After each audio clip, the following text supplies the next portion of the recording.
Nyasha finished her breakfast. We set off for school, dressed in identical blue gym slips, socks and shoes, carrying identical briefcases. To look at us, you would have thought we were sisters, which is how I would have arranged matters had I been consulted. I strutted along beside my thoroughbred cousin, imitating her walk and the set of her head so that everyone would see that we were a unit. Thus began the period of my reincarnation. I liked to think of my transfer to the mission as my reincarnation. With the egotistical faith of 14 short years, during which my life had progressed very much according to plan, I expected this era to be significantly profound and broadening in terms of adding wisdom to my nature, clarity to my vision, glamour to my person. In short, I expected my sojourn to fulfill all my 14-year-old fantasies, and on the whole, I was not disappointed. Freed from the constraints of the necessary and the squalid that defined and delimited our activity at home, I invested a lot of robust energy in approximating to my idea of a young woman of the world. I was clean now, not only on special occasions, but every day of the week. I was meeting, outside myself, many things that I had thought about ambiguously. Things that I had always known existed in other worlds, although the knowledge was vague. Things that had made my mother wonder whether I was quite myself, or whether I was carrying some other presence in me. It was good to be validated in this way. Most of it did not come from the lessons they taught at school, but from Nyasha's various and extensive library. I read everything from Enid Blyton to the Bronte sisters, and responded to them all. Plunging into these books, I knew I was being educated, and I was filled with gratitude to the authors for introducing me to places where reason and inclination were not at odds. It was a centripetal time, with me at the center, everything gravitating towards me.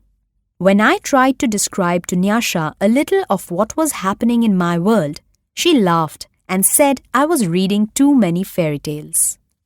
She preferred reality. She was going through a historical phase. She read a lot of books that were about real people, real peoples and their sufferings, the condition in South Africa, which she asked my guru to compare with our own situation and ended up arguing with her when my guru said we were better off. She read about Arabs on the East Coast and the British on the West, about Nazis and Japanese and Hiroshima and Nagasaki. She had nightmares about these things, the atrocities, but she carried on reading all the same, because, she said, you had to know the facts if you were ever going to find the solutions. She was certain the solutions were there. She wanted to know many things. Whether the Jews' claim to Palestine was valid, whether monarchy was a just form of government, the nature of life and relations before colonization. So, she advised, concerning my fairy tales and my reincarnation, enjoy it while you can. These things don't last. And she helped me to enjoy my transition by pointing out which books were worth reading. Although I did not always agree with her, because her tastes had grown serious, by straightening my hair and putting ribbons in it at weekends, by filing my nails and sometimes painting them bright purple in spite of Baba Mukuru's frowns, by cooking with me heavily spiced dishes out of my guru's recipe books, which Baba Mukuru and I did not like, but which she and my guru tucked into with relish. Not only was I succeeding in my own context, but in other people's as well. I had not been going to school long before I realized that Nyasha did not have many friends. The girls did not like the way she spoke. They were still imitating her behind her back when I went to the mission, which was 3 years after Baba Mukuru's return. And if I thought that Nyasha ought to have lost more of her accent in that time than she had allowed herself to, I also thought that her classmates had had long enough to grow used to it. As it turned out, it was not Nyasha's accent they disliked. but Nyasha herself. She thinks she's white. They used to sneer, and that was as bad as a curse.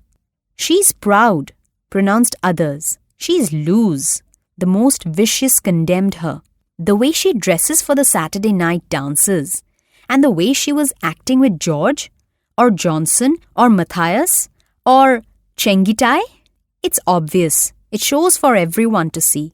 After that, there would be a discussion about what Nyasha had or had not actually been doing on the dance floor, and the talk would end with someone voicing the general opinion that she could get away with anything because she was the headmaster's daughter. I was lucky not to have been endowed with any of these vices. My English soon became fluent from all the reading I was doing and from talking to Nyasha all the time.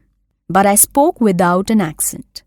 I was not the headmaster's daughter, but a poor relative whose background was as needy as anybody else's, if not more so. As far as boys were concerned, I was obviously uninterested.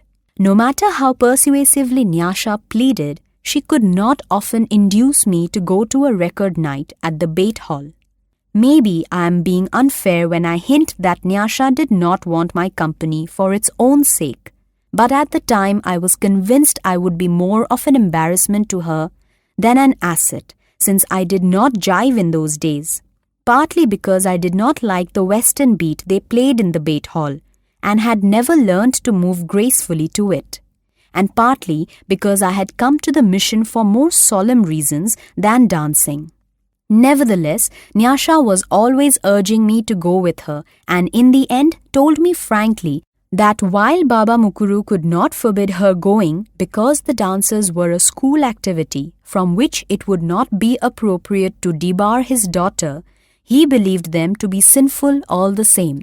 She wanted to present a united youthful front that took the position that they were not.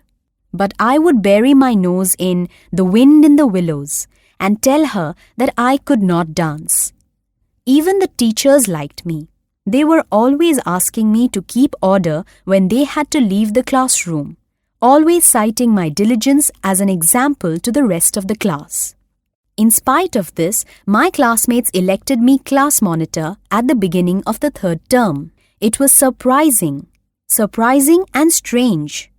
Nyasha, my teachers, my classmates, I was not used to being so warmly liked.